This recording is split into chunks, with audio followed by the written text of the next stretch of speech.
Hey there, good morning and welcome here to Prog Monster. My name is Murph. I am the host of this show, a show dedicated to progressive rock and other forms of rock music. So we're here today to open the new series, the new mini series that we're going to do for the next 5 days. This will be the first episode in it. This is called, it's Alternate Universe We Return, Returns. So basically, I did a mini series not so long ago called Alternate Universe, in which I picked 5 bands and I rotated all of their vocalists into different bands, and they were all from approximately the same period of time. And then we talked about what if this had actually happened. So this series is going to be a little bit different from that. We are still going to do that, where we take a particular person and put him in with a band that he wasn't with, and then we're going to talk about it. But all of the scenarios that I have chosen for this series, and including today's scenario, were all at one point possibilities. Either somebody in the band, either the player that came into the band auditioned for the band, and either it didn't work out, or they didn't make it, or they didn't make the cut, or for whatever reason they didn't get in. But all of these took place, and in the case of one of these episodes, it's been a possibility that's been floated around recently. But today's scenario features the guitar player for this band, Black Sabbath. I chose this album because it demonstrates his flexibility. We're talking about Tony Iommi here, and the band that he auditioned for, which came after the initial album by this band, the guitarist then left and parted ways with the rest of the band so he could form his own band. And so a need for a new guitarist was brought aboard, and the band we're talking about is Jethro Tull. This would have been the first album for the new guitarist to appear on, which is Stand Up. Excellent album, by the way. Actually, both these albums are excellent. So the guitarist in question, Tony Iommi, did audition for a place in Jethro Tull. I think it's pretty common knowledge that this happened. Most people who watch these type of things know of this. But if it's new to you, it did happen. However, Tony Iommi didn't quite fit. It's not that he didn't quite fit. He had his own ideas of what he wanted to do and decided to go on to form Black Sabbath. Whereas Ian Anderson was not looking for a person to come into the band to write any of the music. He intended to do all of that himself. Hence the reason why Steve Howe, who also considered to try out for this, read that and decided not to pursue it. But Tony Iommi had pursued it. And for many people, this does not, on the surface, seem like a good marriage.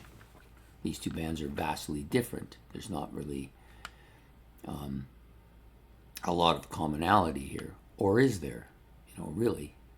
So let's say, for argument's sake, that Tony Iommi then again goes and tries out for for Jethro Tull, and does a great audition, which I'm sure he would.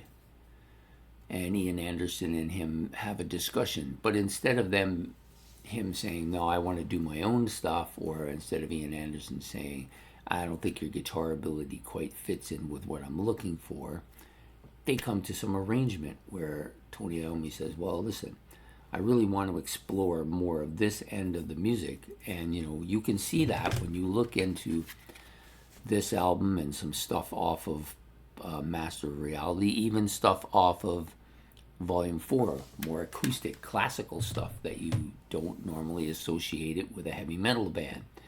But Tony Iommi wanted to do more bluesy stuff. He wanted to explore different progressive elements of music.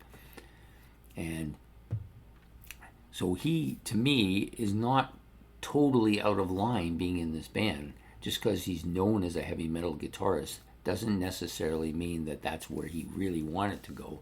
We're not even sure that he wanted to go there, but he did eventually go back and form Black Sabbath. But in this universe, he and Ian Anderson come to an agreement, and he becomes the guitar player for Jethro Tull. Now, at the beginning, Ian Anderson is the dominant character in this band, doing all the writing and everything, and not wanting anybody else to come in and take that over. But once he realized how good Tony Iommi is at playing the guitar and how different his guitar abilities are, not just his electric, but his acoustic stuff as well, and his ability to make those absolute killer riffs, it just became, the two of them just became, it became possible for them to put music together where, in which case, Tony Iommi was writing some of the stuff. Not necessarily the lyrics. Ian Anderson was the forte for that, but the music. And so eventually this band formed into a band in which both Iommi and Ian Anderson were writing the music as well. So the music of Jethro Tull then becomes a lot different than it would have been with Martin Barre in there.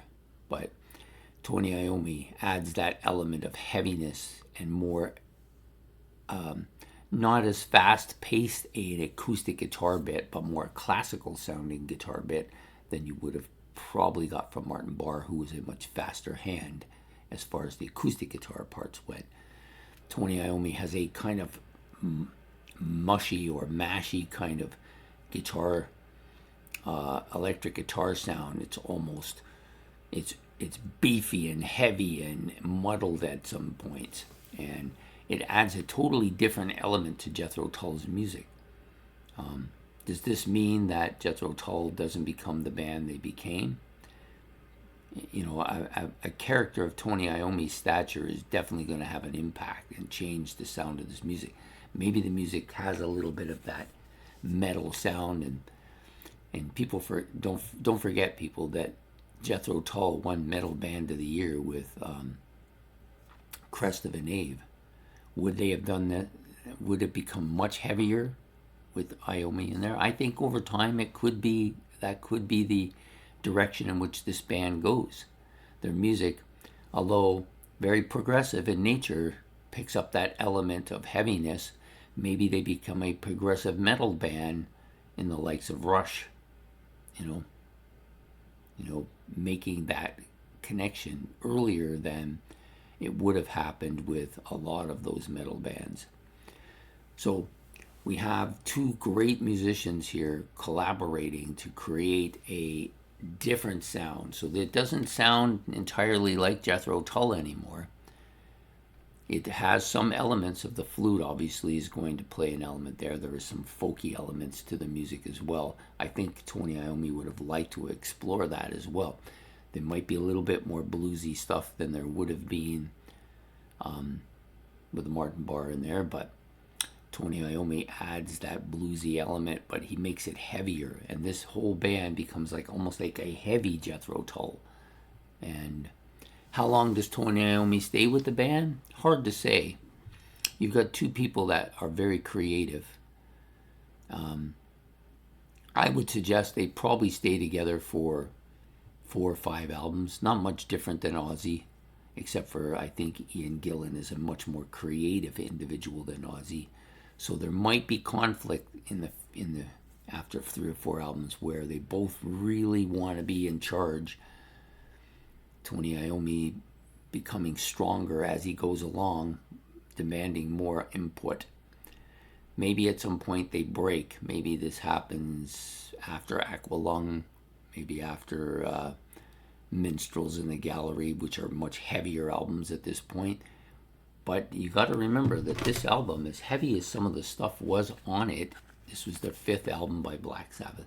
As heavy as this was, there was a fair bit of acoustic and progressive sounds on this album as well. And would that translate into that happening with Jethro Tull? I think it would. I think there would be more of an acoustic sound. Maybe not too different from Minstrels in the Gallery the way it was, except for maybe the guitar part would be heavier. Maybe there would be more riffing. Maybe the music would be darker, maybe a little bit darker than it was. But at some point, I have to think that both these guys would exert themselves and try to take over. And I still think Ian Anderson would hold on to it because it was his band originally. And then we would see maybe Iommi would exit at some point around Minstrels in the Gallery to form a different band. Maybe he goes, maybe Ozzy and them never got together, so he forms a totally different heavy metal band and starts going in that direction. Maybe he brings in Dio. Instead of Dio going to Rainbow, he ends up with joining Iommi and they form a band. Maybe that then creates a Black Sabbath of a totally different nature. So all these things are possibilities in the world of what if, I got this whole idea from Marvel Comics, and they used to have these episodes, these books that they put out in the 70s called What If. My first one was What If the Avengers Had Never Been? And this is the kind of thing that I wanted to capture here in this first episode. So I think not just Jethro Tull is affected by by Tony Iommi joining the band, making it a heavier, maybe a more metalish kind of Jethro Tull. But then it also affects Black Sabbath because maybe Iommi being the glue there, as he has been through Black Sabbath's history, doesn't form. They don't form. Ozzy forms his own band right away and does his own thing. Maybe Geezer and Bill never do anything. We don't know. But at some point, Iommi wants to take over, so he moves in and forms the band Black Sabbath later. Maybe in the mid-70s with Ronnie James Dio as the vocalist. And maybe two different guys on instruments, or maybe he finds Geezer and Bill and brings them in too. And then we have another great band. Anyways, it's all food for imagination, and that's what this is all about today. So I hope you've enjoyed this initial mini-series episode of Alternate Universe Returns. Please like and subscribe. And don't forget to put your comments in the section below. Do you really think this could be a marriage that might have worked if they had worked it out at the beginning? Or did it go the way of the dinosaur because initially they both realized that their music tastes were too different and couldn't mesh? You let me know what you think. And don't forget to hit that notification bell. And we will be back tomorrow with another episode of Alternate Universe Returns. Take care and goodbye.